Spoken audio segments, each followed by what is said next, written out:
Bueno, primero lamento la falta de público. Me llegan, ya he amenazado por WhatsApp a varias personas que dicen que vienen de camino, que ya vienen de camino, pero que con el calor vendrían luego, lo típico de esta ciudad de jubilados, al fin y al cabo, porque como nos llevamos eméritos, bueno, nos tomamos las cosas tranquilas. Ya que me he metido hoy con todas las ciudades del mundo y por haber esta mañana, pues me he metido ahora por Mérida. Sí que es cierto que sí, lo voy a decir, me da un poquito de coraje que a veces no responda la gente a iniciativas y más esto que el Ayuntamiento nos ha puesto todo a tutiplén para que saliese bien y más. El calor no acompañado es las consecuencias de a veces publicar que eres bastante ateo, ¿no? Te ayuda Dios en estas cositas. Pero bueno, que los dioses, sí, Javier, los dioses que nos acompañan en los viajes nos vienen esta tarde tan maravillosa que empezamos con una de las personas que más admiro de Mérida, que es Celia. Ella lo sabe, que siempre estoy ayudándole por saco me gusta lo que hace, cómo lo hace. Además creo que tiene una forma de educar primero a su hijo y de transmitir a través de su trabajo, que es psicóloga infantil, y según llega, por supuesto, a mis oídos, lo hace de una manera, con un cariño, con una dedicación que más quisiéramos algunos cuando éramos pequeños habernos encontrado con gente como tú. Muchísimas gracias. Vamos a empezar con ella, que es muy dulce, es muy tranquila, por lo cual, incluso si no quieres usar micro, no lo uses. Lo que sí pido un fuerte gran aplauso para Celia Colón.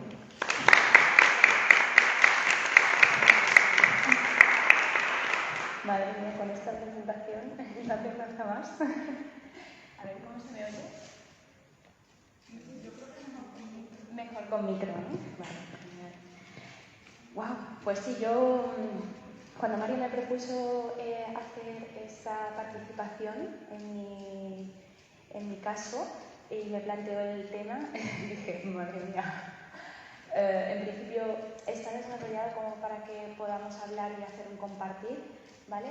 Voy a aprovechar que todos son ventajas en esta vida, todos son ventajas, y que el público sea el que es ventajoso para mí, por la intimidad que produce, ¿vale? Entonces es maravilloso porque quizás incluso podamos hacer alguna intervención y escucharos yo también, ¿no? A mí me encanta como psicóloga pues hablar de la infancia, así que ¿por qué no haceros hablar de vuestra infancia? Sería muy guay, sería muy bonito. Y lo estoy preparando entonces.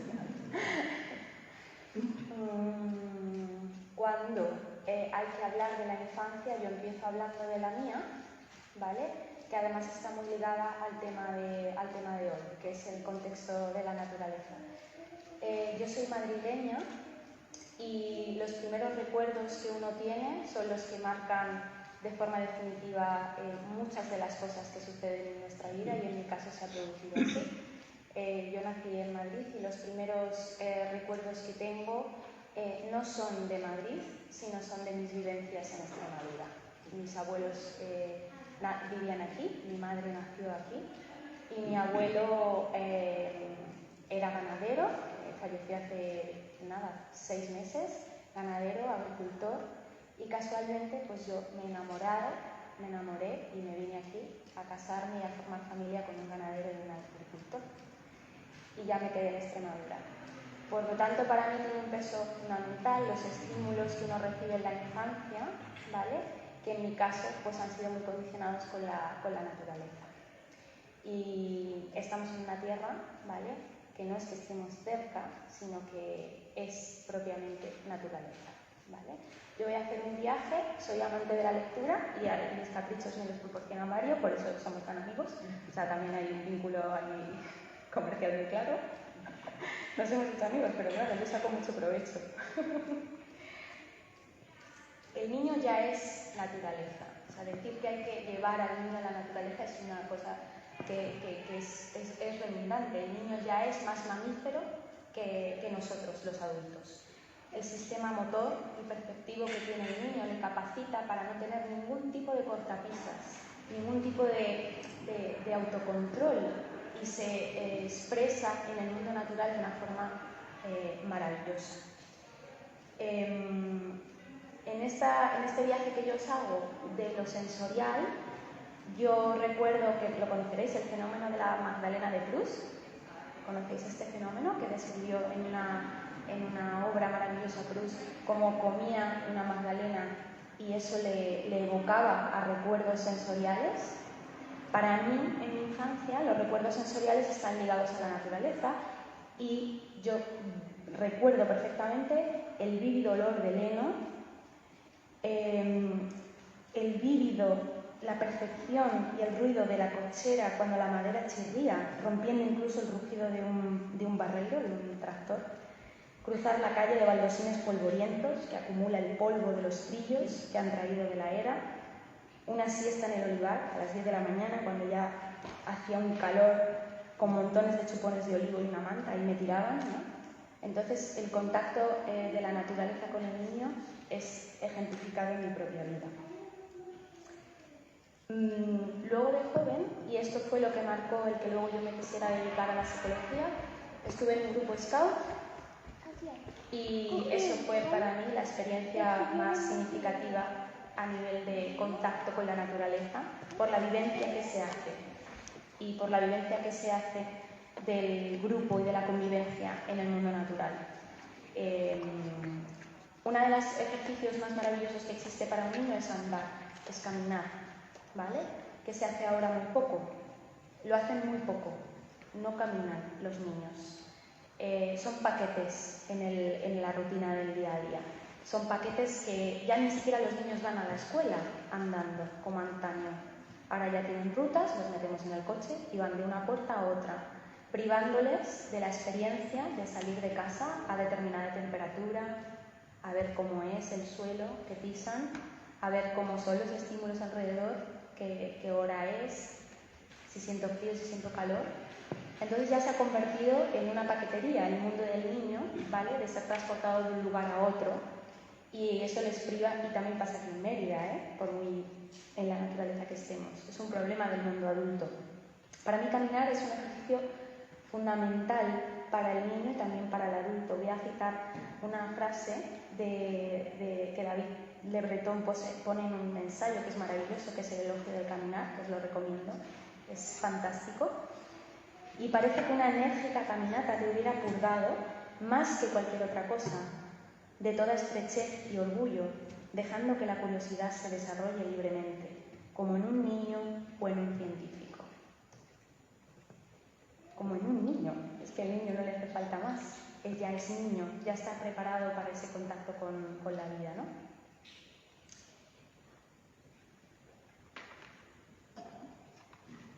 Como os digo, el niño, y esto va determinado por las distintas etapas del desarrollo, ya está preparado en la infancia, porque está libre, es un ser absolutamente privado de ningún tipo de autocontrol ni perjuicio, por lo tanto se comporta en el medio natural, pero no hablemos de la naturaleza, se comporta en el mundo, en el sistema familiar también, con total libertad. Eso lo provoca, bueno, una parte del cerebro también, que es esta parte de adelante, el sistema prefrontal, que no está desarrollado en el mundo del niño como nosotros.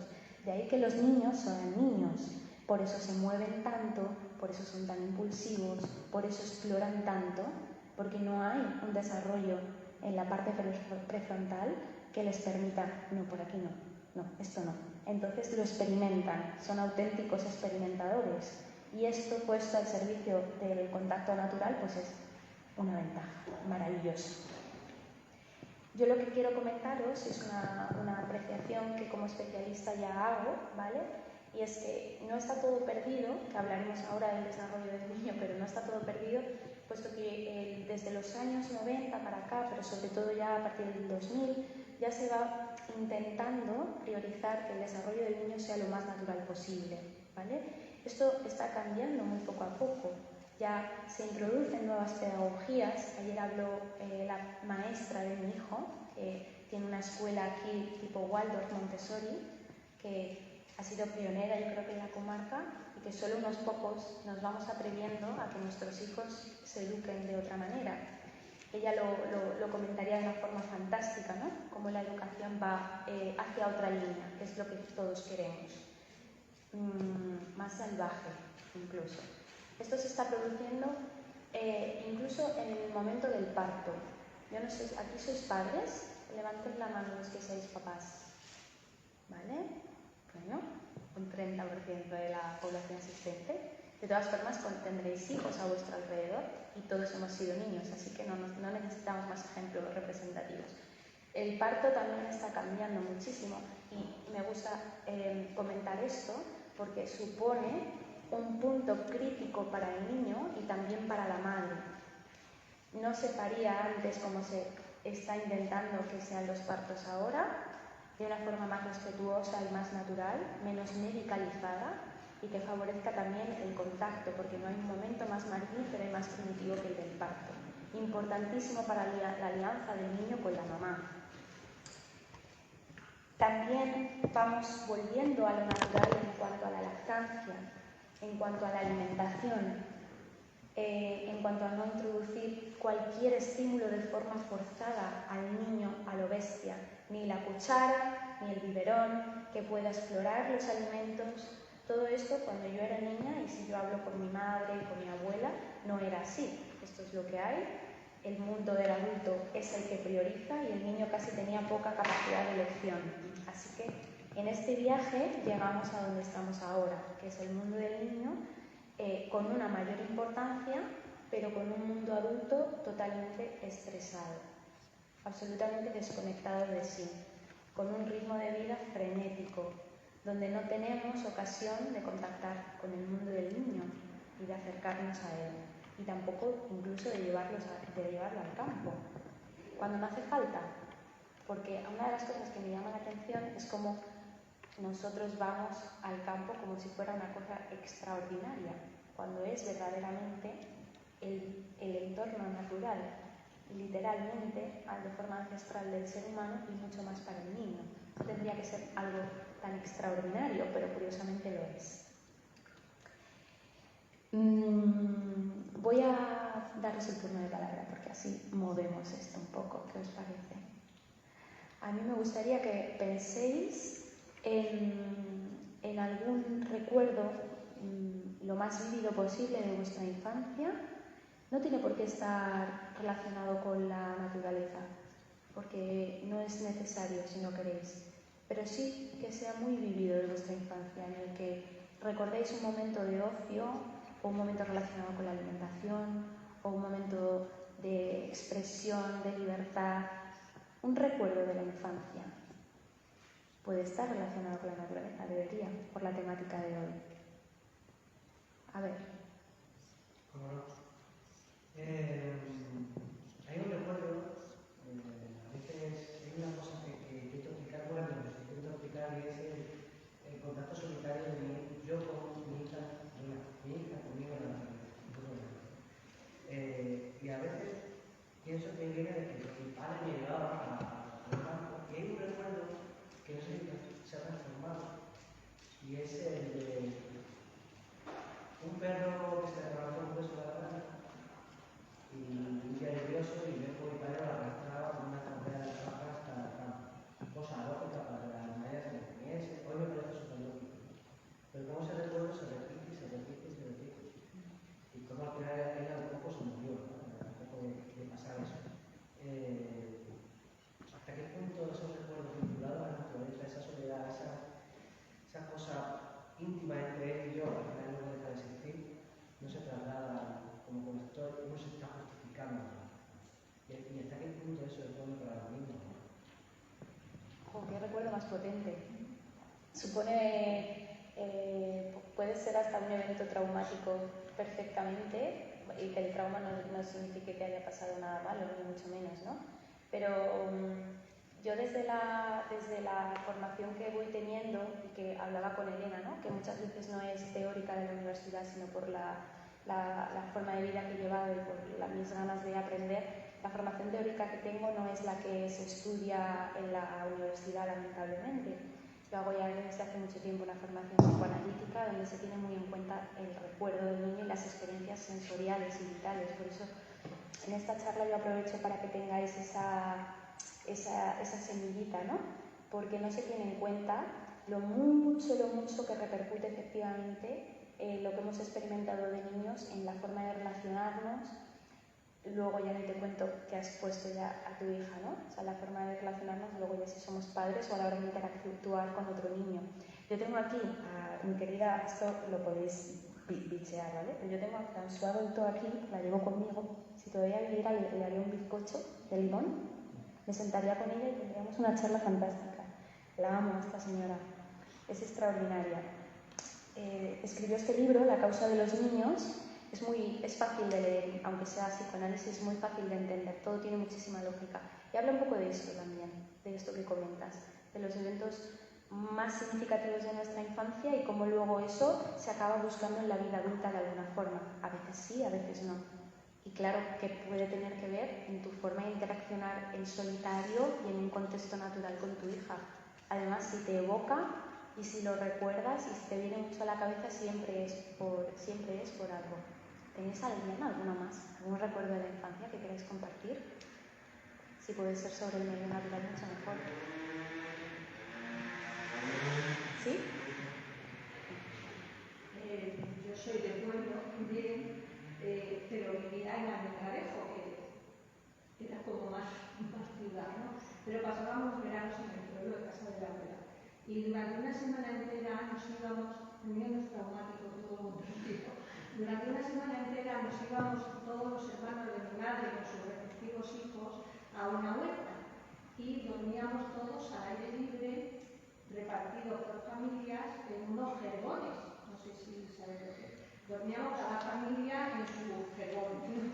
Y recuerdo eso, estar hablando hasta las 3 de la madrugada, las 4, cuando nos levantábamos tempranísimo porque cuando amanecía teníamos que salir.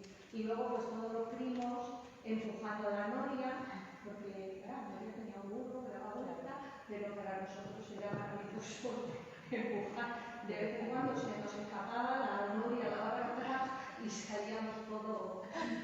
Entonces yo hace unos años leí bastante la trilogía de Mi familia y otros animales. Qué guay. Sí. Y a mí me recordaba mucho los paisajes que describí de naturaleza, me recuerda mucho a la naturaleza. Sí. Y me recuerda mucho al tipo de infancia que yo tuve. Claro. Y me parece que es fantástico. Es que es un recuerdo muy bonito. Muchas gracias por compartirlo, de verdad que sí. Bueno, yo creo que no hay mejor regalo que una infancia feliz, eso os lo garantizo. El haber tenido una infancia feliz es ya garantía de seguridad de muchas cosas. Una de las cosas que, como os comentaba, se está produciendo es que yo veo que hay una extinción bestial entre el mundo adulto y el mundo del niño y no paramos. Yo, como dice Mario, ¿no? En consulta, pues lo que veo, evidentemente, porque es un trabajo en el que acuden con una problemática, normalmente los que están bien no vienen a mí, lamentablemente, pero podría pasar, lo que veo es desolador, en cierto modo, ¿vale? Entonces, hay una extensión del mundo adulto al mundo del niño porque no estamos acompasados. La vida que llevamos no es la propicia para el cuidado de la naturaleza y para el cuidado del niño, sobre todo porque pues, estamos ansiados de trabajar, de movernos con muchísima presión social. Es un problema sociológico realmente, es un problema que es de mucho más arriba, es un problema de sistema al final, ¿no? Pero los grandes perjudicados somos nosotros y por lo tanto también lo son los niños. La forma en la que entra el niño a la naturaleza también podría entrar el adulto. Lo que pasa es que al adulto le cuesta mucho más porque, como os digo, ya se han generado todas esas barreras, todos esos conflictos y todas esas dificultades para conectar. Y sobre todo con la atención. Nunca vamos a tener la atención como la que teníamos cuando éramos niños, a no ser que hayamos trabajado en ello. Yo me acuerdo de mi hijo Pedro, que es que era fascinante. Es que, bueno, claro, yo con mi hijo pues ya lo alucino en colores, ¿no? Porque pues tengo el trabajo y tengo el niño. Entonces digo, madre mía, voy a observar in situ a mi hijo y verle cómo se queda empanadísimo con la cortina moviendo, y tengo vídeos, ¿no? Cómo mete las manos cuando su posición corporal se lo permite en la tierra y la mira y la sostiene y la huele y la toca Bueno, pues eso, que además es una cosa que Elena va a hablar mañana, ese contacto experiencial con el entorno, el adulto no lo tiene. Pero no es que no lo tenga, sino que, pero para ninguna cosa. O sea, el adulto ni siquiera se para a mirar los tomates que estamos cortando para la ensalada. O sea, vamos como, pues, en automatismo absoluto. Entonces, lo guay de potenciar la estimulación del niño en el mundo natural es que es el adulto el que tiene que estar con él y lo observa. Por lo tanto, el motor del aprendizaje es el niño hacia el adulto. El adulto tiene que entrar en el mundo del niño. La mayoría de las problemáticas que yo veo en consulta son por esto, ¿vale? Son porque hay una extensión, una distancia brutal y el adulto no es capaz de entrar en el mundo infantil, no es capaz de ponerle a explorar, de ponerle con palabras, y esos eventos son maravillosos. O sea, yo ya os digo, mi hijo Pedro, y podéis observar a los niños en el entorno natural, cómo lo experimentan, es la forma más clara de ver cómo es el sistema atencional. Allí no hay nada que esté pasando nada más que lo que estoy tocando, que lo que estoy percibiendo. Entonces eso es mágico, es maravilloso. ¿Cómo diríais que es vuestra atención? ¿A qué cosas tienen? Con respecto a la atención, en esta educación te das cuenta de que los niños no se ven tan hiperestimulados por las imágenes y todas estas cosas. Primero, mantienen mucho menos la atención, y bueno, son distintos tipos de atención como sabemos, pero por una preguntarte, hay unos datos que dicen los 2000, los menos 2000 es la vida más corta, pero hemos capaz de estar 12 segundos de concentración. En el año, hace poco, solo podemos estar 8 segundos. La pregunta es, ¿cómo se puede trabajar si hay algún tipo de libro para nosotros como adultos, o algún tipo de estrategia para trabajar la atención? Y segundo, si también se está perdiendo, no la curiosidad, que si los niños lo tienen, sino esa capacidad de atención y concentración que bueno, que yo creo que es mucho más limitada. Sí, sí, sin duda. Mira, voy a responder a tu pregunta si quieres. Y luego ya pues me voy asomando. Ahí, estáis perfectos. Voy a responder a tu pregunta con esto. En un reciente coloquio, pero esto no es reciente porque François Tolto lo escribió en 1986, o sea que reciente no es, pero no se equivocó mucho, por eso la invitaría a un bizcocho de limón, porque todo lo que dice sigue pasando y cuadra. En un reciente coloquio sobre los fracasos escolares, ciertos maestros comprobaron que les era más fácil captar la atención de sus alumnos en el medio rural que en el medio urbano. Señalaron que el mayor grado de concentración en clase se produce aún en los pueblos donde no hay transporte escolar organizado, como os decía al principio, ¿no? El trayecto a pie hacia la escuela permite a los niños ver el mundo y también están, aunque estén en el colegio, en un entorno totalmente desprovisto de sobreestimulación, como tú comentas, ¿no? Entonces, sin ninguna duda, yo además tengo la suerte que mi padre se dedica a lo mismo, yo me dedico a lo mismo que mi padre.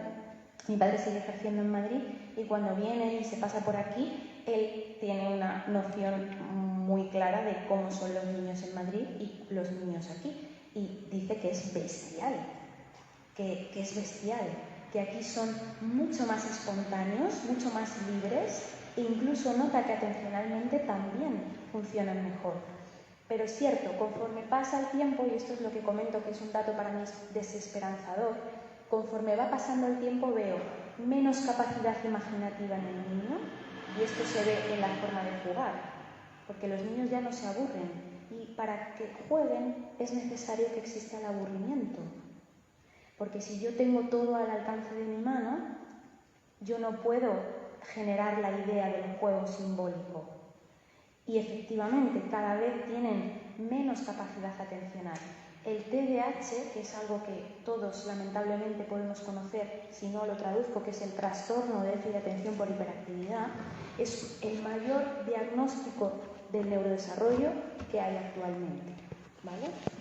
Cada mes desde hace 5 años yo recibo 5 sospechas de TDAH o niños con farmacología para como comprenderéis, sin saber realmente estadísticas, esto sería, es imposible. Es imposible que yo reciba cada mes 5 niños con ese diagnóstico. O sea, ya estamos partiendo de que existe un problema. Existe un problema, pero no en el niño, sino en el diagnóstico, en la descripción del diagnóstico, la descripción del problema. ¿Por qué? ¿Por qué hay tantos niños inatentos? Efectivamente, como comentas, por la sobreestimulación, pero sobre todo porque el mundo adulto se ha desvinculado completamente. Ejercicios, como comentas, para potenciar la atención en el adulto, pero también en el niño, ¿vale? Es, lo primero, parar. Parar. No se puede trabajar la atención si no paramos. Por lo tanto, la atención está súper supeditada a la respuesta hormonal del cortisol.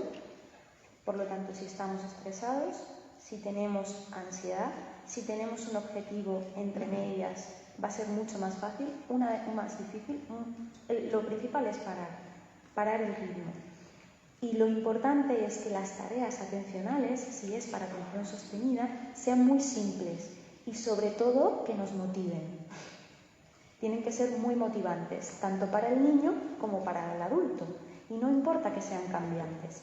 Sin ninguna duda, evitar el consumo de aparatos audiovisuales. Comprender que la higiene del sueño, y esto repercute también en la atención, es fundamental. 2 horas antes de dormir no deberíamos de consumir ningún tipo de aparato audiovisual, ni nosotros ni el niño. Y cuidar la alimentación. Está completamente comprobado que una alimentación sobrepasada en glucosa es un antecedente tremendo para una excitación brutal a nivel cerebral. Y esto tiene que ver con la atención también. Por lo tanto, sí estás haciendo una buena valoración. Yo cada vez veo menos atención y hay que dar más pausa, más silencio y tareas que sean muy sensoriales. ¿Sensoriales qué es? Sensoriales es tocar, escuchar, usar el movimiento del cuerpo, caminar, vuelvo a decir lo mismo por donde he empezado, caminar, andar. Andar es un ejercicio espectacular y si puede ser de un medio natural, mucho mejor. Y para el niño, fundamental. ¿Cómo vamos de tiempo? Como que ya, ¿no? Me había puesto una alarma, Mario, para hacerlo bien. Me quedan 2 minutos, Mario. ¿Alguien quiere preguntar algo o compartir alguna experiencia? Y ya con esto ya cerramos. ¿No? ¿Seguro? ¿Sí? Vale. Pues nada, un placer de verdad. Espero que haya sido interesante. Para mí ha sido una gozada estar hoy con vosotros, de verdad que sí. Y de escuchar a mis compañeros, que estoy con mucho apetito, mucho interés. ¿Puedes repetir el nombre de la autora? Sí, se llama François Dolto y el libro es La causa de los niños. Canela en rama, de verdad. Yo voy a repetir tu nombre y que sirva como aplauso porque eres Celia Colmo. Gracias.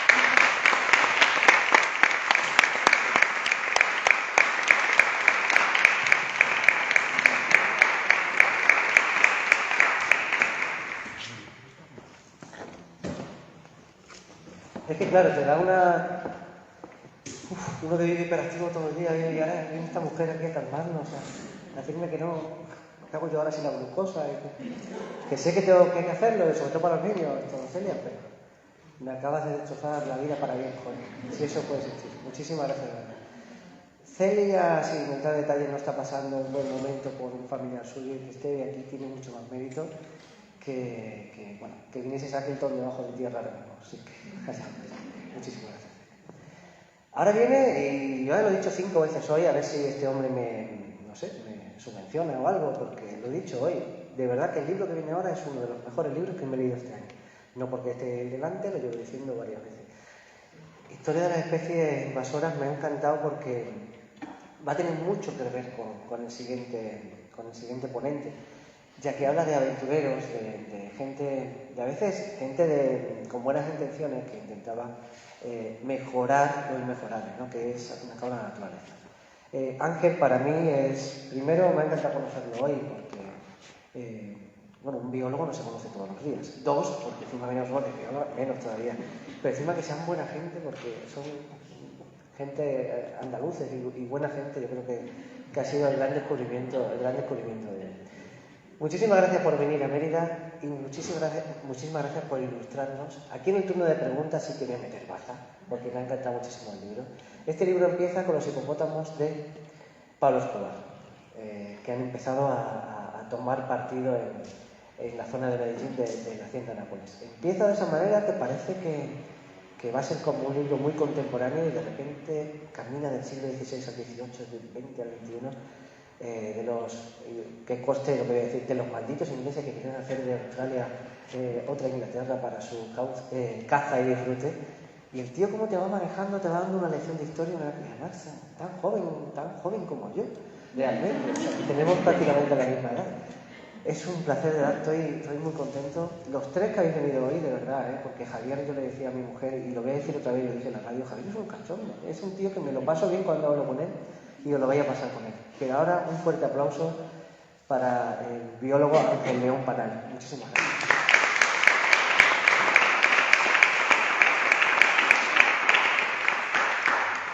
Buenas, ¿qué tal? ¿Se me escucha bien? Sí. Mario, ¿podemos verte aquí? ¿Hasta dónde? Hasta ahí. Estupendo. Bueno, pues, como ha dicho Mario, bueno, yo vengo a hablar de mi libro, de historia de las especies invasoras. Antes de entrar en materia, vamos a hacer una definición, no os voy a aburrir con definiciones técnicas. Vamos a hablar de qué es una especie invasora. Vale, pues, para explicar esto, lo mejor que podemos hacer es poner ejemplos. Me han chivado de que por aquí hace poco se están asomando un par de linces, 2 o 3 linces. Bueno, pues si imaginamos el lince es una especie autóctona de Mérida, o de gran parte de la península ibérica. Se dice que es autóctona o nativa, ¿vale? Pero ahora imaginaros que cualquiera de vuestras mascotas, pues yo sé, una corgi, un hámster, ¿vale? Pues acaba por ahí el pobre perdido por los campos de Mérida. Bueno, pues a esa especie vamos a decir que es una especie exótica o, como se prefiere decir hoy en día, no nativa. ¿Ok? ¿Qué pasa? Que resulta que hay algunas especies que tienen un as bajo la manga y una vez que llegan al ecosistema, porque bueno, nuestro agaporni o nuestro hámster, pues, la verdad es que poco va a poder hacer allí en el campo, ¿no? Pues seguramente se lo zampe una serpiente, un águila, etcétera, se muera el pobrecito del golpe de calor que estamos teniendo hoy en día, ¿no? Entonces, ¿qué pasa? Que, como decía, hay algunas especies que tienen un as bajo la manga y son capaces de reproducirse y proliferar en el medio, ¿vale? Tienen que pasar una serie de barreras. Esto es, a ver, hay toda una ciencia detrás de esto que estudia cuántas barreras tienen que pasar, qué características tienen que tener, ¿vale? Pero para que os hagáis una idea, que van pasando todas esas barreras, ¿vale? Hasta que llega un momento en que la especie, además de establecerse, pues puede pasar que se establezca y se queda ahí y no de problemas, además de establecerse, pues crezca la población tanto que se acabe convirtiendo en una plaga, ¿vale? Una plaga que va a provocar una serie de problemas. Si os fijáis, aquí también hay un factor muy importante a la hora de tratar con las especies invasoras y es el factor humano. Es decir, nosotros, muchas veces me dicen, la especie invasora más grande, lo más importante es el ser humano. Bueno, a ver, el fenómeno de las especies invasoras es un fenómeno asociado al ser humano, lo que no quita que los seres humanos también nos estamos cargando el planeta, bueno, y somos los de los más destructivos. Ahí tenemos, por ejemplo, el cambio climático, la contaminación, la deforestación, la sobrepesca, en fin, un montón de jinetes del apocalipsis. Entonces, regresando al tema de las especies invasoras, son especies que se han introducido gracias al ser humano, por 2 vías, bien sea una vía accidental, ¿vale? Una especie que aprovecha, por ejemplo, antes hablaba con Cacho, las ratas, por ejemplo, que van en los barcos, pues es una rata que se puede introducir de forma accidental en el medio, o de forma intencionada. Antiguamente, ya hoy no tanto, aunque sí hay algunos de estos proyectos, pues antiguamente se hacía mucho de enriquecer la fauna, como pues, por ejemplo, se soltaban mapaches, se soltaban zorros en determinado ecosistema con la intención de que de esos animales después se pudieran aprovechar de forma económica. Bien, ya una vez que tenemos este apartado, ¿cuáles son los problemas que generan las especies invasoras? Yo siempre digo que esto es sota, caballo y rey, ¿vale? Generan problemas ecológicos, ¿vale? Bueno, al comportarse como plagas, pues por ejemplo una planta puede crecer de forma desproporcionada y dragarse un ecosistema entero. O bien también pueden probar problemas económicos, ¿vale? Por ejemplo, tenemos aquí en España el caso de la avispa asiática que está entrando por el norte de España y que supone un problema económico para los apicultores. Que de hecho es un caso que, si no llega a ser porque los apicultores estuvieran dando la brasa con el tema, yo creo que no hubiera sido tan mediático. Y después también tenemos incluso el problema sanitario, ¿vale? El caso más clásico es la introducción del mosquito tigre, que es una introducción accidental y que pues produce transmite una serie de enfermedades, ¿vale? Bueno, pues esto era la teoría, ¿vale? Ahora nos vamos a ir a la parte práctica. Antes de venir a esta charla, pues me he metido en Google a ver qué especies invasoras había por aquí en Mérida, para ver si así las podía relacionar con algunas de las historias que vienen en el libro. Y he visto que, por ejemplo, en el río tenéis una invasión de jacinto de agua o camalote, ¿vale? Bueno, pues esta es una planta que su introducción ha sido accidental, porque se ha estado comercializando pues en lo que es en la jardinería. Entonces estas plantas que se usaban en estanques y demás, y de alguna forma pues se han escapado de estas zonas donde las estábamos criando y cubren pues están en los ríos, ¿vale? En los ríos y los lagos. Para que veáis un poco, vamos a aplicar lo que decíamos antes, ¿no? ¿Cuáles son las sota, caballo y rey del jacinto de agua? Bueno, pues el tema ecológico, pues resulta que el jacinto lo que hace es que cubre... ¿Se fue? No. Lo que hace es que cubre el río, ¿vale? Lo cubre completamente, genera una alfombra verde, que yo diría que incluso si no te das cuenta es que te caes al agua, porque crees que eso es terreno. Entonces, ¿qué pasa? Que al cubrirlo tapa el sol que llega al ecosistema acuático interior, las especies de abajo se mueren, entonces todo lo que es el ecosistema colapsa. ¿Problema económico? ¿Por cuál puede ser el jacinto de agua? Pues bueno, pues aparte de que nos quedamos sin el recurso de todos los recursos que nos ofrecen los ecosistemas acuáticos, los ríos y los lagos, pues además está el tema de la gestión de esa especie. O sea, que tenemos que usar barcas para sacar toneladas y toneladas de jacinto de agua. Y con el problema sanitario, aquí lo voy a meter un poco con calzado porque realmente hay un problema sanitario, pero bueno, podemos imaginar que puede generar condiciones buenas para la cría de mosquitos, ¿vale? Entonces ahí podemos meter un poco con calzado el problema sanitario. Vale. ¿Desde cuándo creéis que se estaba produciendo la invasión de jacinto de agua a nivel planetario? ¿De cuándo creéis que esto más o menos empezó? Una fecha. 1900... 20 años. Siglo XX, pues de antes, del siglo XIX. Nos vamos a ir a Nueva Orleans, a 1884, durante la celebración de una feria sobre el algodón, porque por aquel entonces la ciudad, la economía se basaba en el cultivo del algodón, y allí se va a celebrar una feria pues, para ver toda esta industria del algodón. Una feria donde van a invitar a muchas naciones a participar con un stand donde pues, cada uno va a hablar de sus cosas, ¿no? Entonces resulta que los japoneses también fueron invitados y en forma de agradecimiento ellos llevaban unas plantas de jacintos de agua, ¿vale? Entonces cada persona cuando se pasaban por allí por el stand, pues cuando se iba, los japoneses les regalaban unas plantitas de estas, ¿no?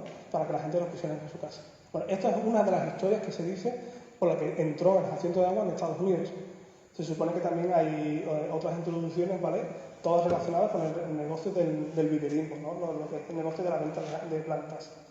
Bueno, pues esa planta llegó a Estados Unidos y empezó a expandirse por los ríos y lagos de los estados sureños.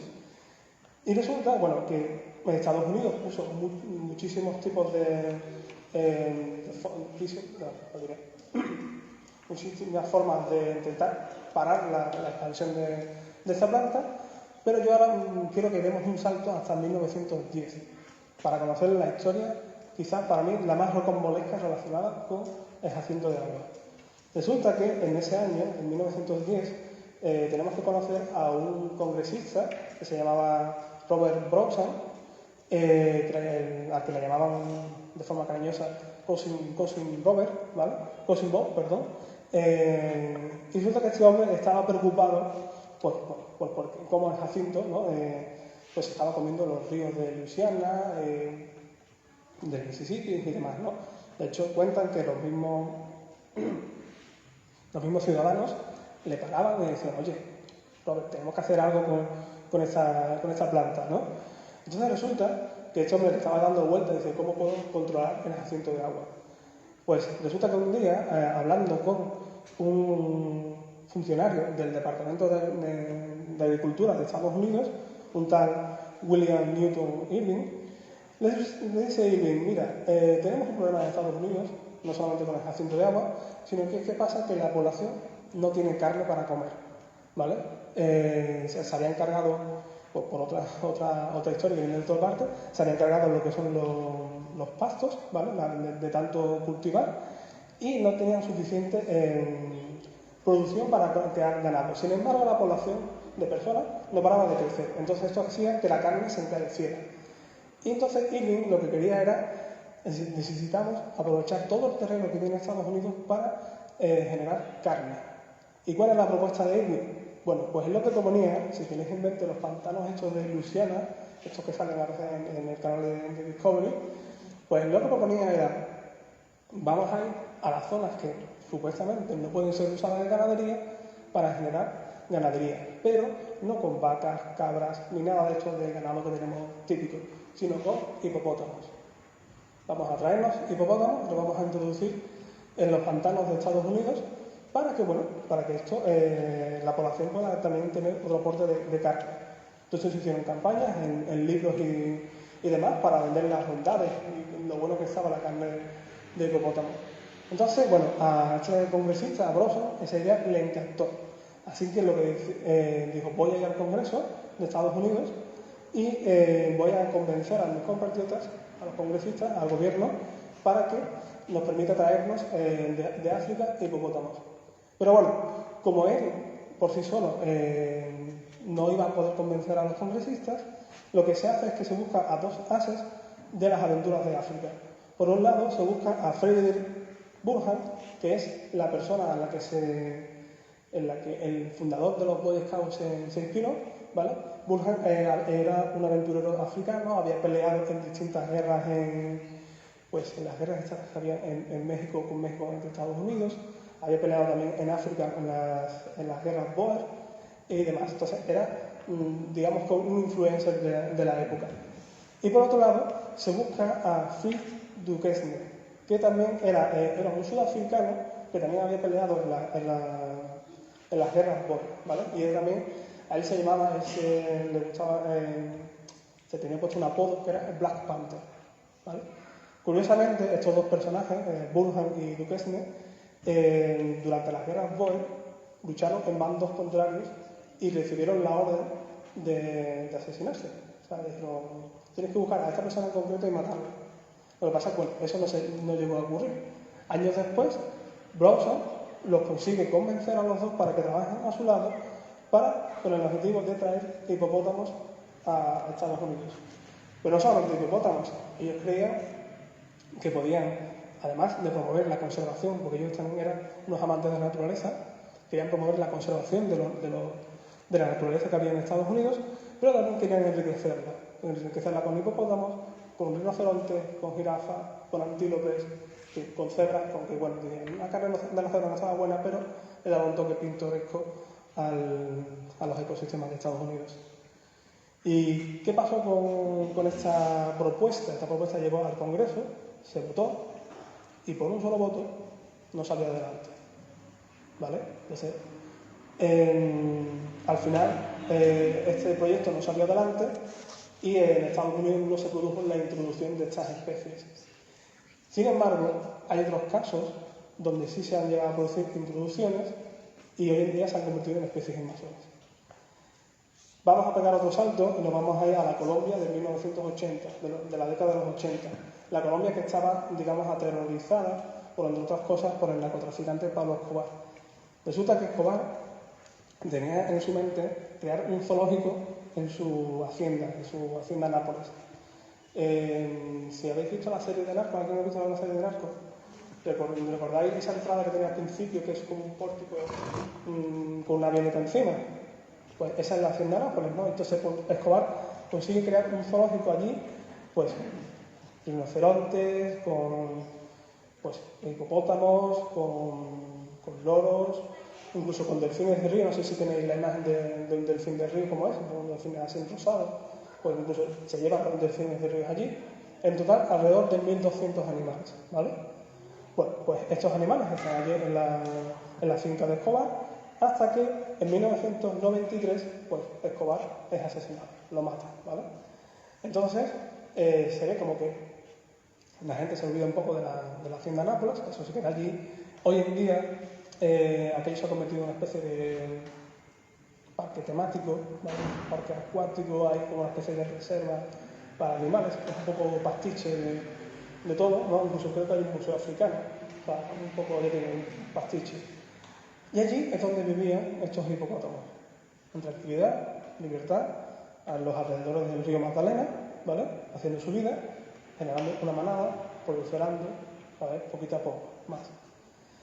Ahora vamos a saltar al año 2009, cuando un hipopótamo que se llamaba Pepe, resulta que se pelea con el hipopótamo macho jefe de la manada, se llamaba el Viejo. Y pues Pepe decide irse porque ha intentado retar al macho de la manada, no le ha salido bien la jugada, entonces se tiene que ir de la manada y empieza a moverse por el río Magdalena.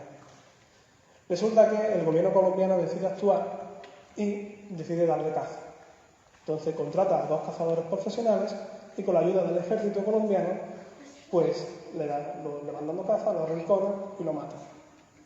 ¿Qué hacen después? Pues echan una foto, digamos con la mala idea, una foto muy parecida a la que se hicieron las personas que mataron a Escobar. No sé si tenéis esa imagen en mente, pues la foto es bastante parecida.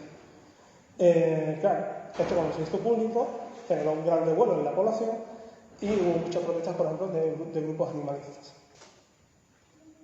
Pasa el tiempo, 2010, vuelve a salir otro hipopótamo, también por una pelea con el Viejo. Y esta vez, pues ante el revuelo que hubo anteriormente, bueno, pues el gobierno decide castrar, ¿no? Hay que atrapar y castrar a este animal.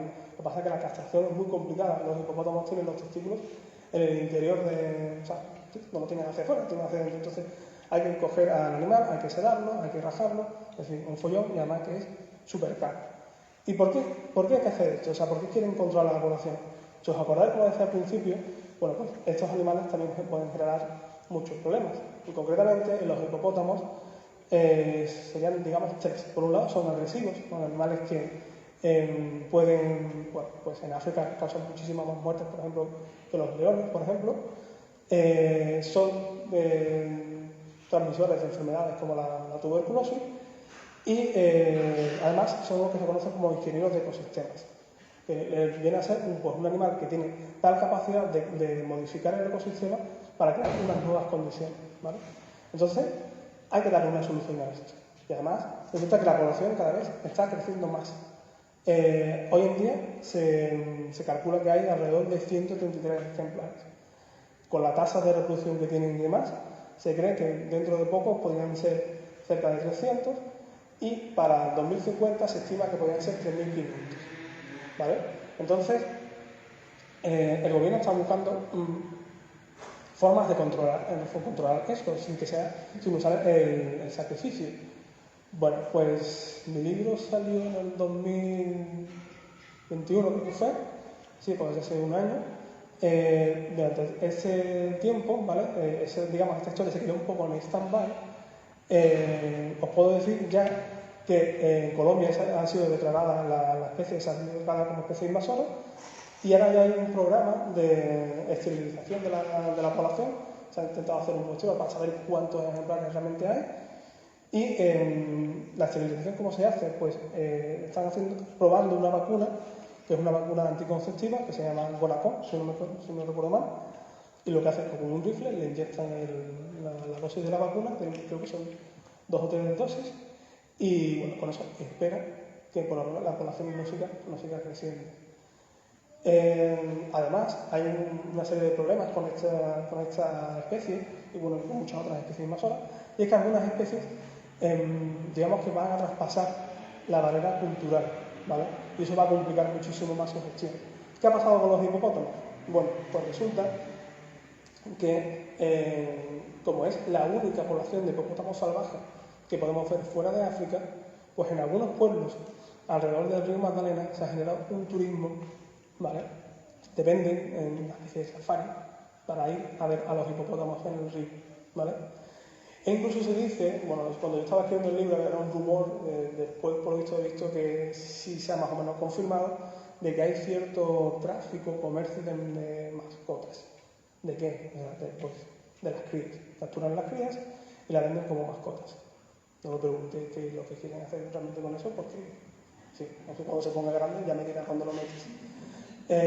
Y por otro lado, pues la otra problemática de la gestión pues está pues, con respecto a la población.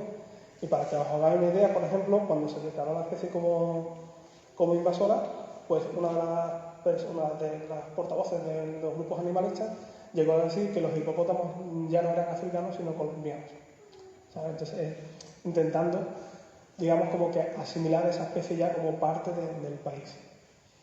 Todo esto, os cuento todo esto para que veáis pues, lo complicado que es la gestión de la especie invasora, porque no solamente es un tema económico, ecológico y demás, sino que también político, cultural, etc.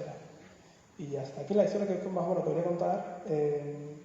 Se me ha olvidado deciros que Pablo Escobar tiró de unos empresarios que se llamaban los hermanos Han, que esos empresarios se dedicaban a la compraventa de animales a nivel internacional para zoológicos, ¿vale? Pues Pablo Escobar consiguió tener una cita con ellos en Texas y le compró de varios animales, entre ellos los hipopótamos.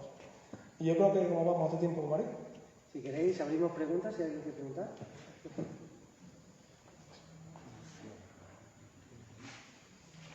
A ver, yo voy a lanzarla, no sé por qué se ríen por ahí. No sé. El caso, hoy la he lanzado ya en Instagram después de la comida y he etiquetado a Antonio Rodríguez Osuna para decirle que hemos empezado a ver cotorras argentinas por medio, que ya lo hablábamos en la orilla del río, y tú me decías ahora es el momento, para que no pase lo que ocurre por ejemplo en Sevilla, que hay colonias y colonias de cotorras de crame y Argentina. Ahora es el momento y ¿qué deberíamos hacer ese momento que no sea un Jumanji? Es decir, que no venga el cazador con el salacón y la trozarte. Claro, yo decía que ahora es el momento, bueno, no sé exactamente, o sea, yo he leído la noticia cuando venía para acá, no sé exactamente qué población hay de cotorras argentinas, creo que es una población pequeñita. Lo que digo es que ahora es el momento porque cuando las especies invasoras alcanzan cierto nivel, después ya se convierte muy difícil en controlar esa población, no solamente ya por el hecho de que se reproducen mucho y se nos puedan escapar algunas especies, algunos ejemplares y demás, sino como digo, damos pie a que pase todo este debate cultural, político y demás. Entonces yo decía que es necesario, o sea, cuando la población es pequeñita, es cuando debemos actuar para, bueno, pues sabemos que hay poquitos, los podemos coger, los podemos sacar del ecosistema, que este es el problema de primera mano. ¿Qué hacer con ellos? Bueno, me voy pensando antes. Lo podríamos llevar o sea, se puede hablar con zoológicos, se puede, no sé qué capacidad tendría de asimilar pues esos animales. El problema es que si planteas, por ejemplo, que la gente se lo lleve, esa especie no la puedes tener, porque está en el catálogo de las especies invasoras. Entonces, la tenencia, venta, todo ese retaída está prohibida. Entonces, ahí debería ser el ayuntamiento el que diga, pues vamos a intentar gestionar esto de la mejor forma posible, porque si no, te puede pasar como nos pasa en Sevilla. En Sevilla ahora solamente hay dos especies de cotorra, tenemos la cotorra de Argentina, que es la que ha llegado aquí, y la cotorra de crame. La más numerosa es la de crame. Y en su momento, cuando hice una entrevista sobre el tema, creo que estaba en 2.000, 3.000 ejemplares, ahora hay muchísimos más, ¿vale? Entonces, es muy difícil ya de gestionar. Eso, de hecho, ha sido un lío porque, bueno, al final la propuesta que se ha hecho cuando se ha pedido ayuda, digamos, al sector científico, ¿vale? Ha sido, bueno, pues hay que cazar las cotorras para la gestión. Entonces, ha habido un debate muy amplio y de momento ese problema sigue ahí latente en Sevilla. Que veremos, a ver, hace poco, por ejemplo, salieron protestando la gente de la catedral, la administración de la catedral, porque decían que no eran capaces ya de controlar a las cotorras y que ya estaban provocando daños en el edificio. ¿Alguien tiene alguna pregunta? ¿Alguna cotorra extremeña que Pues yo creo que este hombre, biólogo y sevillano, se merece jerezano, perdón. Se merece adoptado en Sevilla. Se merece una especie invasora en Sevilla, entonces eres. Se merece un fuerte aplauso y abrazarle con el mucho.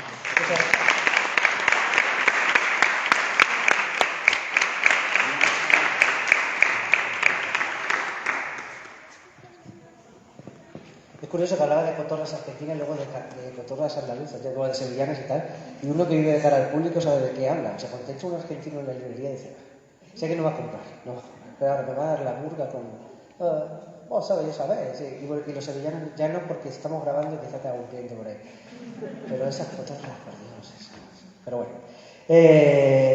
Pues fíjate, nos vamos de viaje en esos barcos que se incrustaban algunas especies invasoras, entre ellas las ratas, crustáceos, todo tipo de animaladas por ahí, ratones que hay por ahí también, que ven la cara. Y bueno, y qué mejor, además recientemente que se ha encontrado el barco de Shackleton, por ejemplo, ¿no?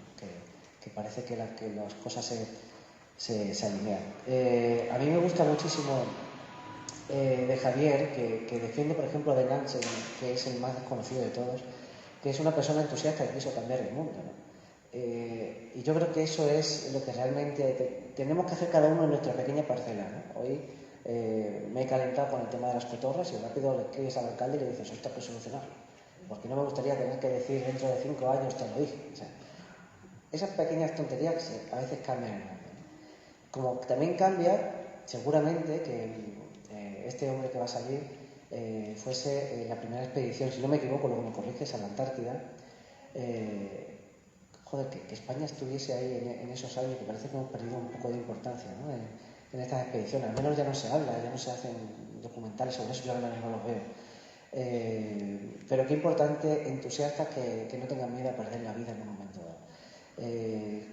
Javier Cacho es un tío adorable, es un explorador, es para quererlo, no sé si para llevarse a la casa, no sé si come mucho, ¿no? Pero sí que os pido un gran aplauso porque se ha pegado un gran viaje para estar aquí. Javier Cacho, muchas gracias.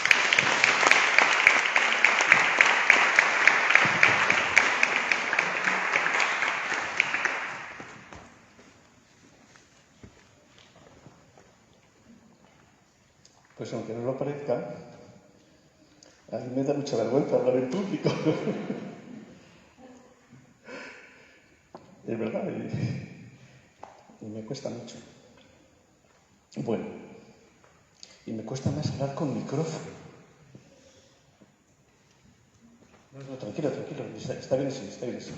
Yo siempre decía que los micrófonos, que hablar solo lo hacen bien dos tipos de personas, los curas y los políticos. Y gracias a Dios no soy ninguno de los dos, pero Ángel lo ha hecho estupendamente y Celia lo ha hecho de maravilla. Luego, bueno, vamos a ver, déjalo de saque. ¿Seguro? Está bien así. Un reto. Bueno, pues sí, yo también a veces pienso, ¿qué hago yo escribiendo sobre un tipo absolutamente desconocido como Nansen? Si yo les pregunto, que levanten la mano los que conocen al capitán, ¿han oído hablar del capitán Scott? A ver, bueno, está cargando la mano, está clarísimo. Incluso de Amundsen, también. De Shackleton, también. De Fridtjof Nansen, no levanten la mano. No hace falta que me deprima. Bueno, pues es un personaje fascinante. Es un personaje que les va a seducir, a señoras y señores, a todos por igual, niños y grandes. Es un personaje fantástico. Es algo más que un explorador polar. Yo he escrito mucho sobre exploradores polares. He leído muchísimo más sobre exploradores polares. Pero Nansen es otra cosa. Es otra cosa. Resumen. Deportista. Científico. Y de los grandes. Le hubiese quitado el premio Nobel a nuestro don Santiago Ramón y Cajal, si hubiese seguido en esa línea. Estaba trabajando en la misma línea de investigación, pero Nansen iba con ventaja. Pero le sedujo el Ártico. Le sedujo la exploración polar. Bueno, iba a decir que lo fastidió. Bueno, lo fastidió para la ciencia, o para esa ciencia. Y se convirtió en un explorador polar fantástico. Revolucionó las técnicas de la exploración polar. Revolucionó las técnicas finales del siglo XIX. Bien. Es un personaje comprometido con su sociedad. Participa en todo el movimiento que terminó separando a Noruega de Suecia. Es un proceso político largo de contar. Él participa en eso. No es indiferente lo que está pasando. Y cuando se consiguen separar, él, que era explorador, que ya había hecho una exploración en el Ártico fascinante, que luego se la resumo, pues su gobierno le pide que se vaya de embajador a Londres, porque no tenían a un noruego con mayor internacional que él. Y el tipo deja su Macuto y su Violet explorador y se va de embajador a Londres. Después se dedica al siguiente científico, pero en oceanografía. Y después, cuando termina, consigue que su país no entre en la Primera Guerra Mundial, que Noruega se mantenga neutral. No lo consigue él solo, vamos, había un movimiento, pero él es uno de los que intentan, que logran que no participe en la Primera Guerra Mundial. Y cuando termina la Primera Guerra Mundial y España queda devastada, aparece un Nansen humanista. Fantástico. Y luego se lo cuento, si lo cuento ahora. De verdad, es un personaje fantástico. Les decía, deportista. Me parece que ganó 7 años seguidos el Campeonato Mundial de Esquí, de patinaje sobre hielo. Era un esquiador de primera en Noruega, que era la cuna del esquí en aquellos momentos. Bien. Se introduce en el mundo de la ciencia y es donde digo, tiene una carrera científica brillantísima, brillantísima, brillantísima. Y de repente se deja seducir por los cantos de las sirenas polares y decide atravesar Groenlandia. No le había atravesado nadie. Decide atravesar Groenlandia. Bueno, no les cuento que Groenlandia no tiene sentido. Él con sus hombres consigue atravesar Groenlandia. Además consigue atravesar Groenlandia en un intento como muy temerario, de este a oeste. Bueno, habría que contarlo con más detenimiento, pero no viene el caso. Bajo un lema curiosísimo, que era muy joven: o cruce o muerte. Cuando somos jóvenes tenemos esas cosas, pero él consigue cruzar con él. Y a partir de ese momento, el esquí, porque su gran arma eran los esquíes, se convierte en una herramienta indispensable para la exploración polar. Él es quien introduce el esquí en la exploración polar.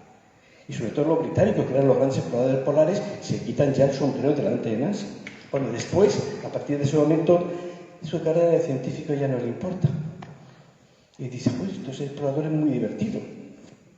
Y se introduce en el mundo de la exploración polar y decide hacer algo que no había hecho nadie también, que es atravesar el Ártico, ver qué hay en el interior del Ártico. Se había intentado muchas veces, pero los barcos salían y cuando llegaba el invierno tenían que volver rápidamente porque si no volvían, se congelaba en el mar Ártico. El Ártico es un mar que se congela en invierno y se descongela en verano. Cuando se descongela puedes avanzar un poquito, pero cuando se congela ¡pam!, y te pilla en medio, te estruja y te destroza.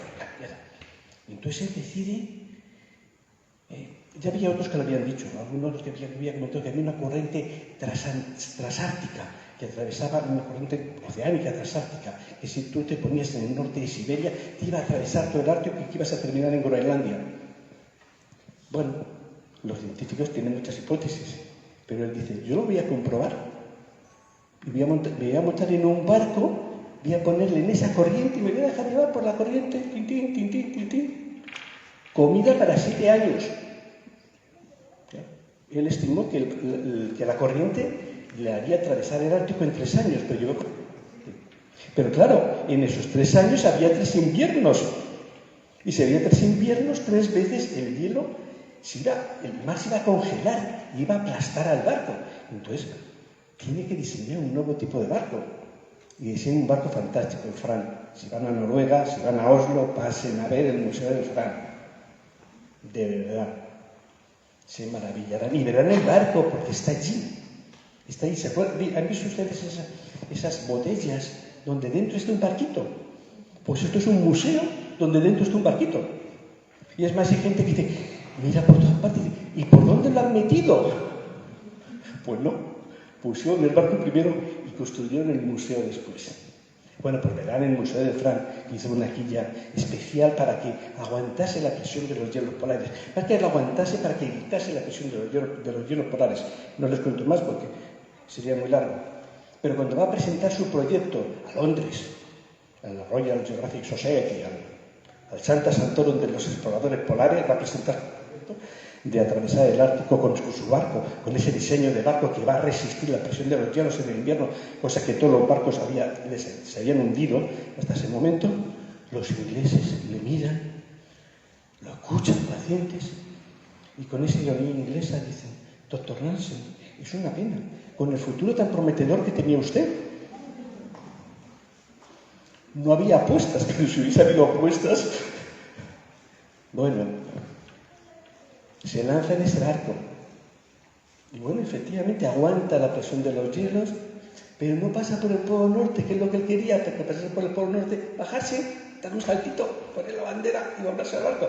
Bueno, no, se queda muy lejos y entonces nuevamente el canto de las sirenas polares seguía siendo joven y decide bajarse del barco y llegar al Polo Norte.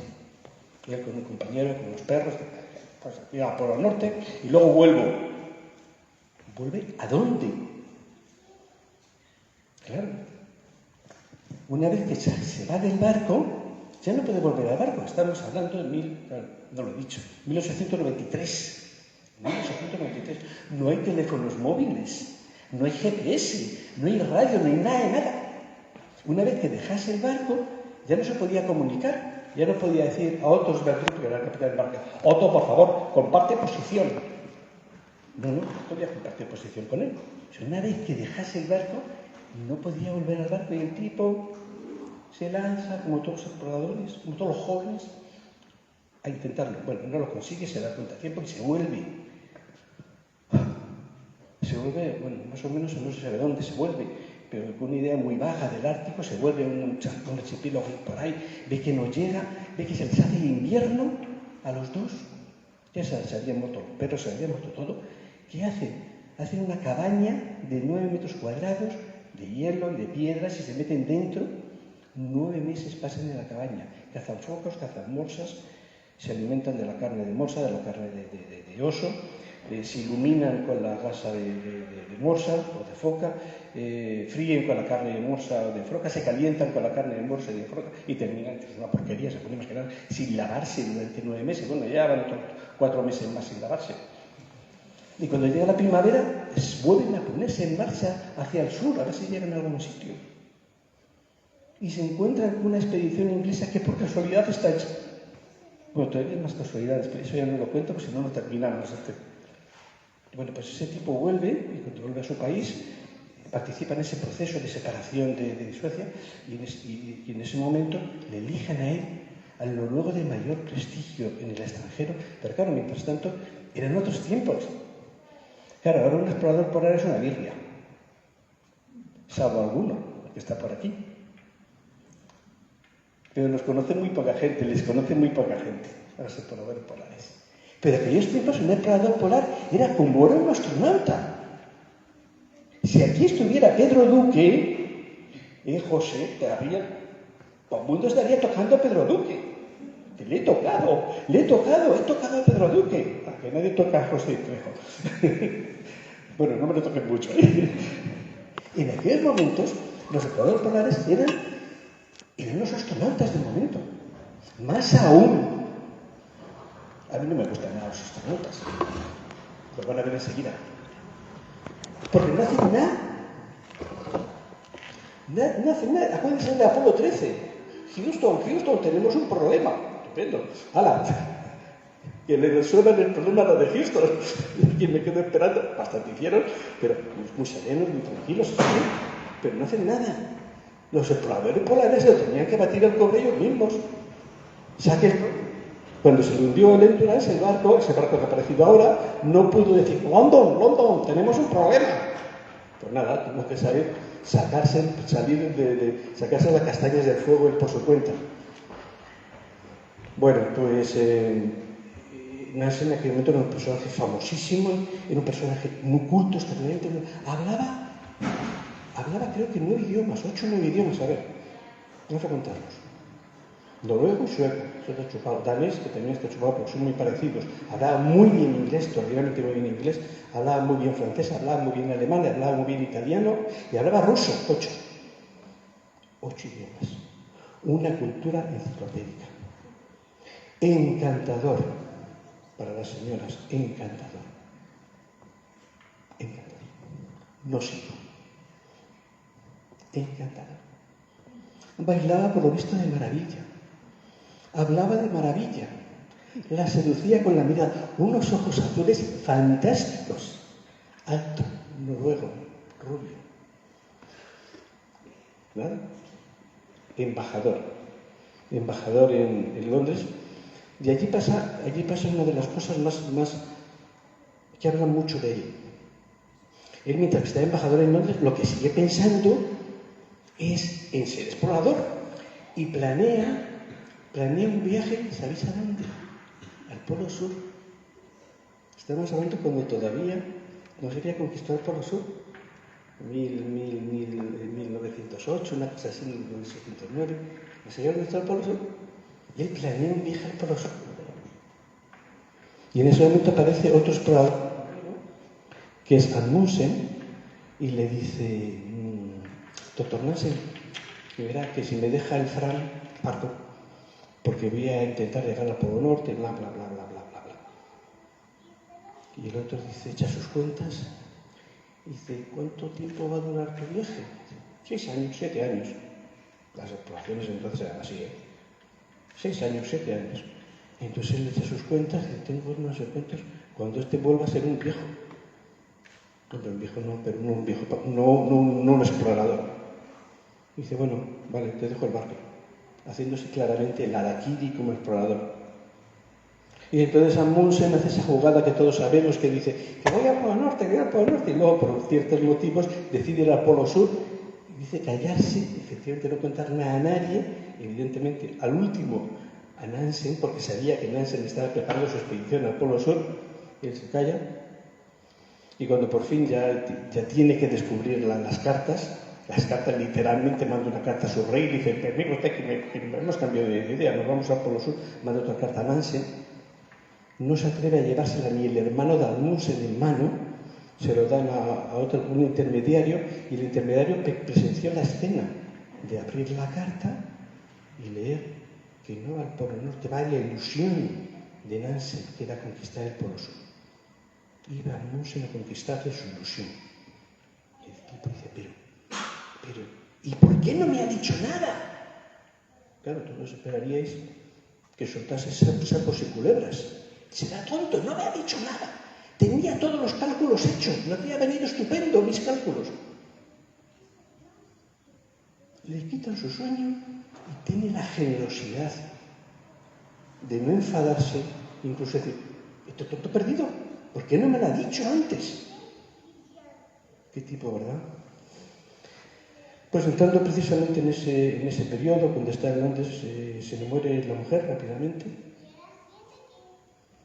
Y luego se le muere de leucemia un hijo, una muerte terrible, con grandes dolores, que él está al pie está continuamente con él hasta que muere.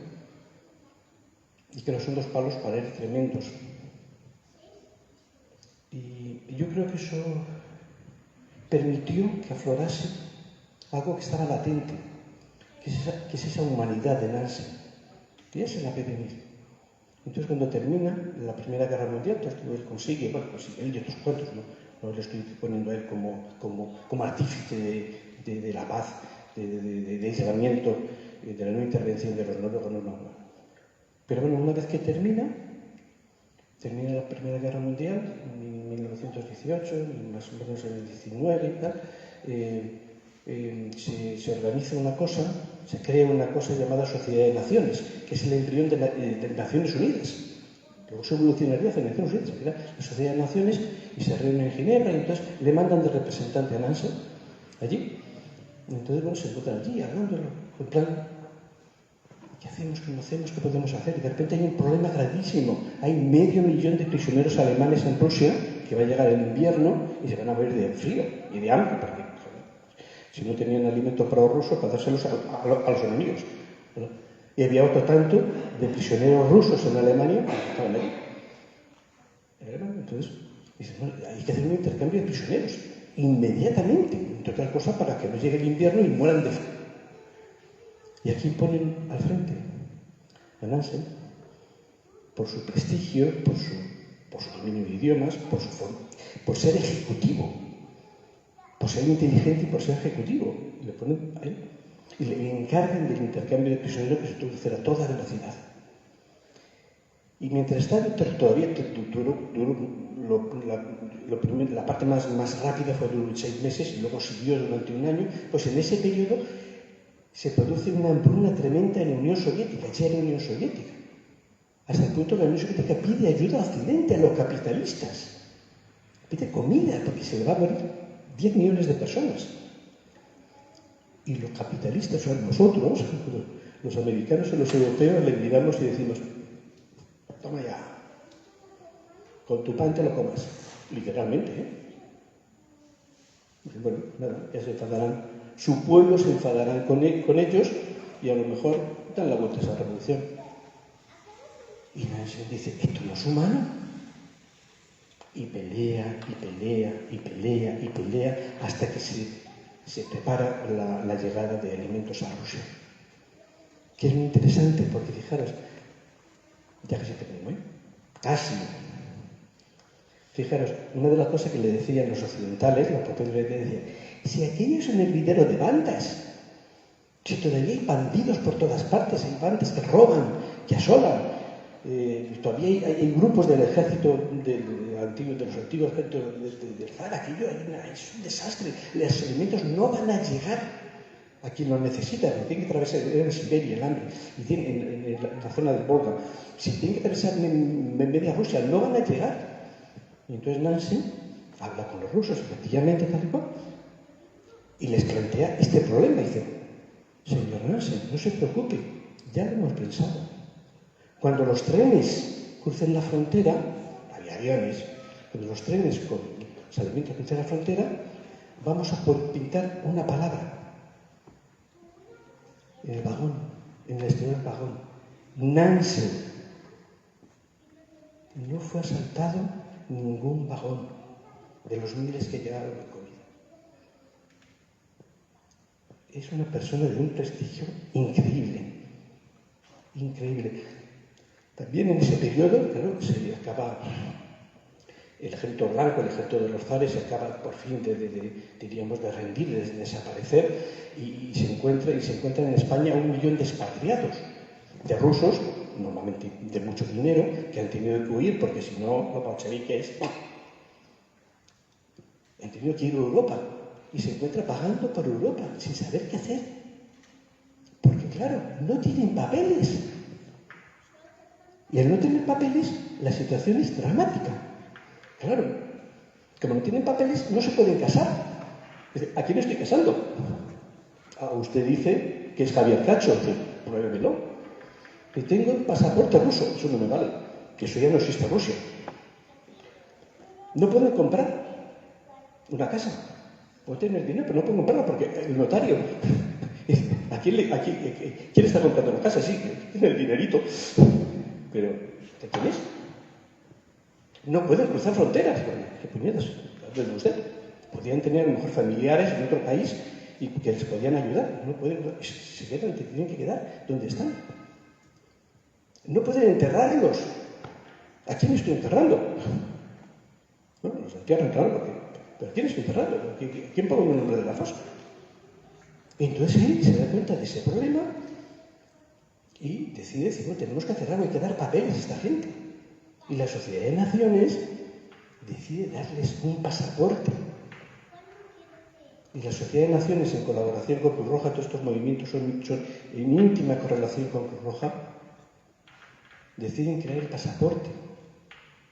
Pero no el pasaporte ONU, no el pasaporte Sociedad de Naciones, de la persona con mayor prestigio humanitario del momento, pasaporte Nansen. Pasaporte que llegó a estar reconocido por 57 estados. Pasaporte Nansen. Puede pasar, puede casarse, puede comprar una propiedad, puede pasar la frontera. Nansen, el nombre de Nansen. Porque, bueno, todo este tiempo era alto comisariado de las Naciones Unidas y se creía su trabajo. ¿Por qué no confiamos, en los políticos? ¿Por qué confiaban en Nansen? Pues lo explicaré, es muy sencillo. Entre otras muchas cosas, porque cuando tenía que viajar en un viaje oficial, viajaba en los trenes en segunda clase. Y como alto comisario de las Naciones Unidas, podía viajar en primera, él y todos los que le acompañaban. Y él decía, yo no puedo viajar en primera, ni vosotros. Porque con este dinero que ahorramos, entre ir en segunda, salvamos de la muerte, damos de comer a una familia durante una semana. Y se metían en los vagones de segunda, porque creían en eso. Bueno, también se metió en una guerra entre los turcos y los griegos, donde también participan. Hay unos desplazamientos inmensos de población donde hay que tomar decisiones terribles. Y bueno, en todos los titulados estaba él y terminan dándole el Premio Nobel de la Paz. Y ese es el personaje. Ese es uno de los grandes personajes, de los grandes exploradores polares que tenemos aquí. Me van a dejar que les lea una cosa, si consigo encontrar el libro. Ya termino, ¿no? Ahora sí que termino ya. Antonio Muñoz de Molina dice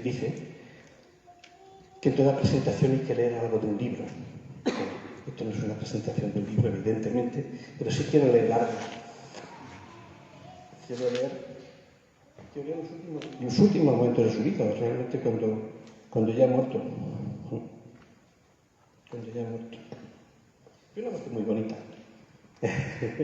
Bueno, las muertes no sé si son bonitas o feas, pero murió escribiendo un artículo para un periódico y el título del artículo, porque prácticamente tiene un infarto, no puedo escribir prácticamente más. El título era algo así como adelante, hacia el norte, siempre adelante. Claro, un explorador polar, el norte es nuestra estrella, que es nuestra guía. Y entonces, bueno, pues evidentemente cuando murió, lo enterraron, evidentemente en el momento de funeral. Yo escribía, fueron las exequias de un hombre de Estado en las que el gobierno de su país quiso demostrarle el reconocimiento sobre muchos años de servicio. Pero sobre todo fue el entierro de una persona querida, admirada y respetada por sus compatriotas. Ese día, mientras el halcón fúnebre, tirado por 4 caballos negros y cubierto con una gran bandera noruega, recorría las quillas de Oslo, decenas de miles de personas se agrupaban para darle su último adiós. Los más mayores quizá ya habían salido a su encuentro cuando llegó victorioso de Groenlandia. Otros habían acudido a despedirle cuando partió con el Fram a lo desconocido, o ovacionarle cuando regresó de las mismas fauces de la muerte.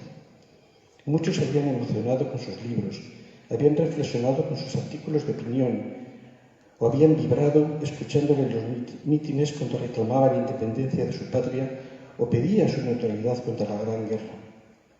Para los más jóvenes hay una figura legendaria, casi mítica. En un mundo sin televisión, donde tan solo reconocías a alguien si lo veías en la calle, a muchos se le habían señalado sus padres cuando se cruzaban con él. Es Nansen. un gran hombre, puede que les dijera.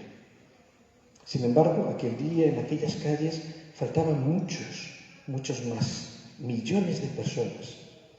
Los soldados que había logrado devolver a sus hogares, los campesinos rusos a los que había salvado de morir de hambre, los expatriados a los que había dado un pasaporte para que pudiesen rehacer su vida, y los refugiados a quienes había ayudado a levantar una nueva casa en un país distinto al suyo.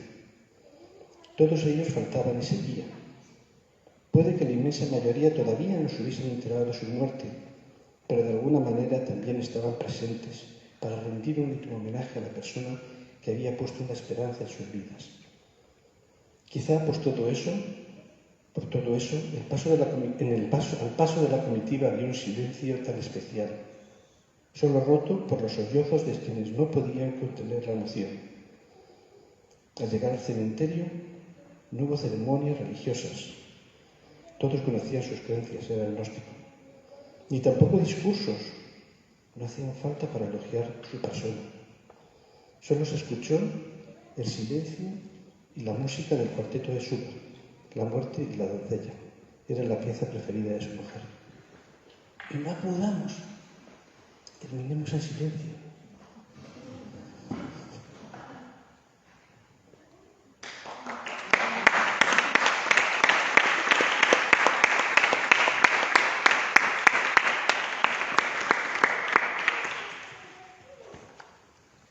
Por supuesto, abrimos turno de preguntas si alguien quiere. ¿Cómo es posible que no supiéramos nada? Para eso estoy yo aquí. ¿Cómo hemos podido vivir, verdad? Claro, sin saber, sin saber. Sabíamos de Amundsen, de Scott, pero ¿cómo es posible que pasara tan desapercibido? Que no, aparte de Noruega, no ha trascendido su figura, pero ha sido premio Nobel. Noruega fue un personaje mítico, pero ya el tiempo pasa. Y ahora mismo los niños ya no les estudian en los colegios. Ahora no existen. Yo tengo muchos amigos en Bulgaria y allí todavía se le recuerda.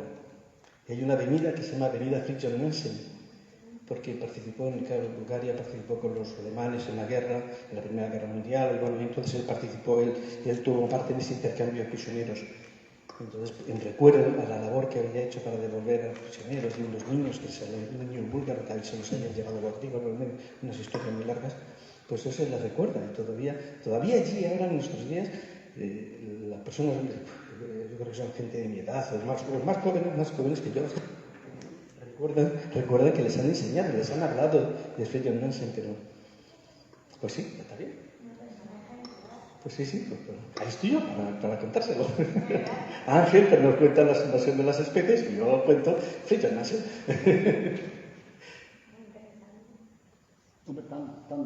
Tan desconocido, no, porque yo soy muy aficionado también al tema de esta gente, de estos personajes que realmente, como has dicho, ¿no? Eran absolutamente de quitarse el sombrero, y esa rivalidad que tiene Amundsen con el Scott, que es con los perros, que realmente lo oculta tanto tiempo, lo de decir que se va al Polo Sur, porque quería que su otro no lo descubriera.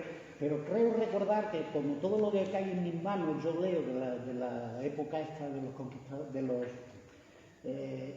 creo recordar haber visto un documental donde habla de este señor en la tele, hace relativamente poco tiempo. Sí, puede ser, digo que no. Sí, pero no es evidente. Lo que quería decir es que no es tan famoso como Scott. No es tan famoso como Amundsen. O sea, que todo ese trío no es inamovible. Piri, que es el que se dice que llegó al Polo Norte, pues tampoco está conocido. Bert, que es un almirante, muchas historias hay conocidos, pero vamos, un personaje de este que configuró la España, de la Europa, de comienzo del siglo XX. Y que, como decíamos, era el título de la charla, que quiso cambiar el mundo, literalmente cambiar el mundo. Sí, hacer un mundo mucho más humano. Totalmente. Sí. Claro, pero si luego fue el Premio Nobel de la Paz, porque realmente no resaltó en el mundo de las expediciones polares, ¿no? En el mundo de las expediciones polares era el maestro de las expediciones polares. Quiero decir, él introdujo el esquí. Nadie esquiaba las expediciones polares. En la nieve hasta aquí. Fue el primero que decidió, porque realmente los noruegos son los que los sabios, los lapones, con los que siglos atrás, hace 2000 años, desarrollan los primeros esquíes para poderse por la nieve sin hundirse. Entonces, de eso lo heredan a mediados del siglo XIX los noruegos de Oslo, y en esa época iba gente de los Alpes a ver qué era eso de esquiar, que decían que era muy interesante.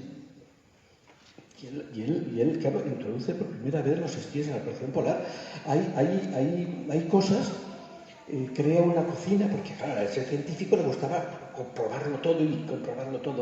Entonces crea una cocina, no un infierno, ni una cocina para aprovechar todo el calor de combustible. Si te prepara la comida, pues aprovechar para fundir nieve y tal y cual. Eso es muy importante porque no tienes que llevar peso y tú bien no sabes cosas.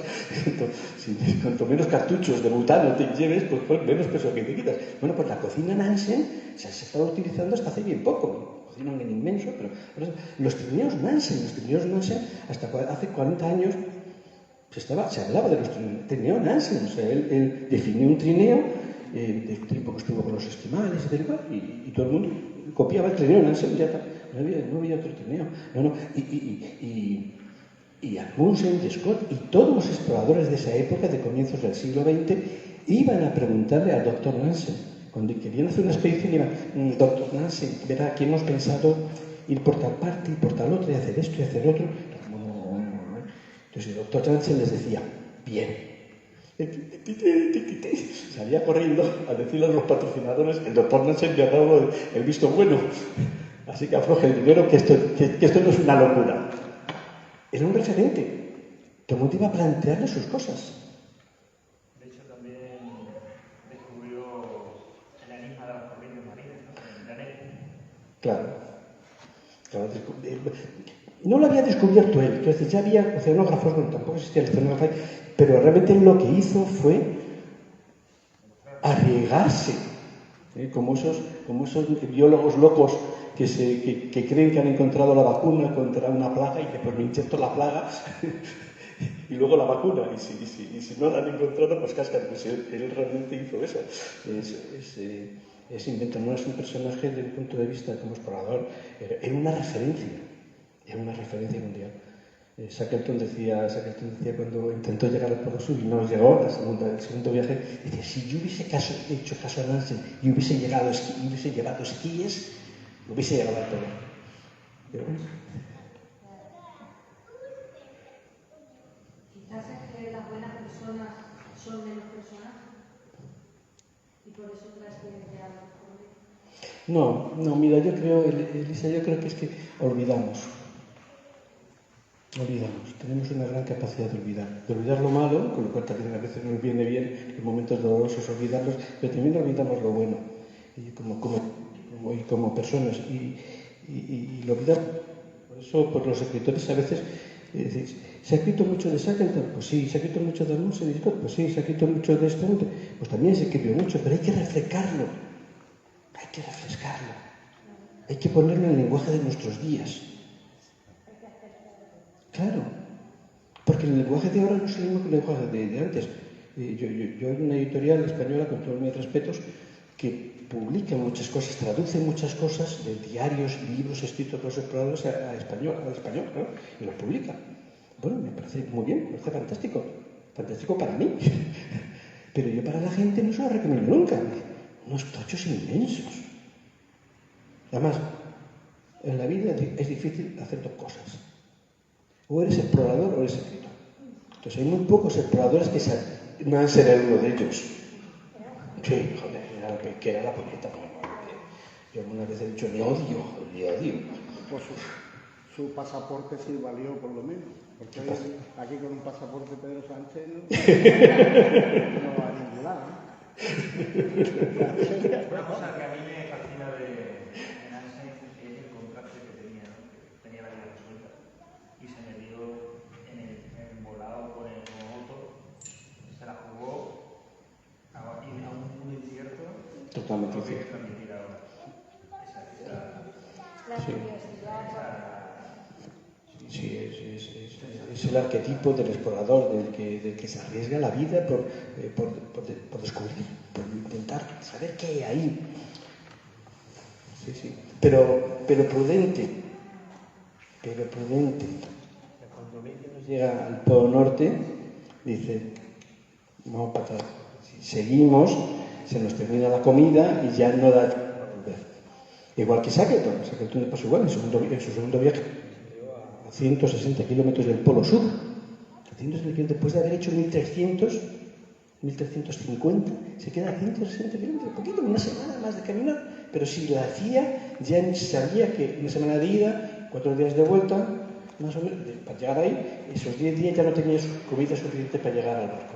Y dice, muere alguno, de mis hombres. Desde luego de una madera especial. Eso hay que ser de una madera especial. La de muerto que se ha cobrado la aventura del Paso Norte. Del Paso del Noroeste, efectivamente, y del Noroeste, y la cantidad de muertos que se cobra a la montaña. José, tú lo sabes. De gente que dice, llego, ya llego. El Everest nos han llenado de documentales y de películas. Que dice, si estoy ya, me queda 1 hora, 3 horas. Y el otro dice que como avancemos 3 horas más, ya no nos da tiempo a volver al campamento. Y dice, estoy al borde. Y ya está. Sí, efectivamente, ese tener claras las ideas. No, pero no han hecho nada, ¿no? O sea, hace poco hicimos una película sobre Amundsen, pero sobre este no. Es que ha pasado mucho tiempo. Pero tenemos un museo, que es el Museo del Faro, que les recomiendo ir a ver, si pasan por Oslo. Y yo creo que nada más, porque yo creo que hay que cenar. Te pido una frase demoledora concisa, para vivir en el... Bueno, te lo estoy pidiendo y me estás poniendo cara de... Claro. Seguro que Nansen habría sabido responderlo y tú vas a estar a la altura. No sé, una frase que me sirva para mañana decir, Javier Castro pasó por Mérida. Sí, una frase, una actitud suya que a mí me gusta mucho. La vida no tiene sentido si no es un servicio a los demás. Pues muchísimas gracias, Javier. Sí.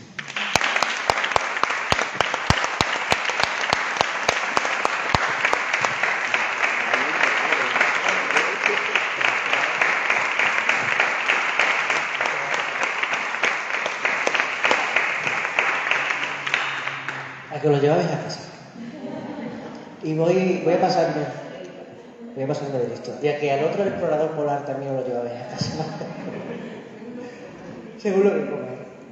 Os voy a decir una cosa. Yo cuando le digo a Valeria que una vez nos montamos en un barco, ya para ser la Vente, que es un barco complicado, no te creas que de hecho ahora lo verás ahí, está ahí. Y que en ese barco una tarde coincidió 2 exploradores polares en el mismo barco, un fotógrafo de aves, porque tendría que llevar el cuaderno de bitácora de todas las especies que encontremos, uno de retrato, que tiene una exposición ahora en la selva, lectores múltiples, arqueólogos, médicos, 2 biólogos, y no sé más, un pescador marítimo, tengo por aquí, mítico, que me tiene que enseñar a... No, a mí se me tiene que denominar viajero. Yo he nacido y he trabajado para viajar toda mi vida. Que en un barco como este, en una tarde como esta, creo que eso no va a volver a pasar. 2 biólogos, exploradores, arqueólogos, es muy difícil que pase. Y lo peor de todo es que me da mucha pena porque la luz se apaga, es súper bonito hacer la vida salvaje, pero hasta el año que viene se va a joder la cosa. Y nos vamos a casa. Porque, como dijo Shackleton, que no recuerdo su frase, la frase mítica de Shackleton. Muchachos, volvemos a casa. Muchachos, vamos a la selva.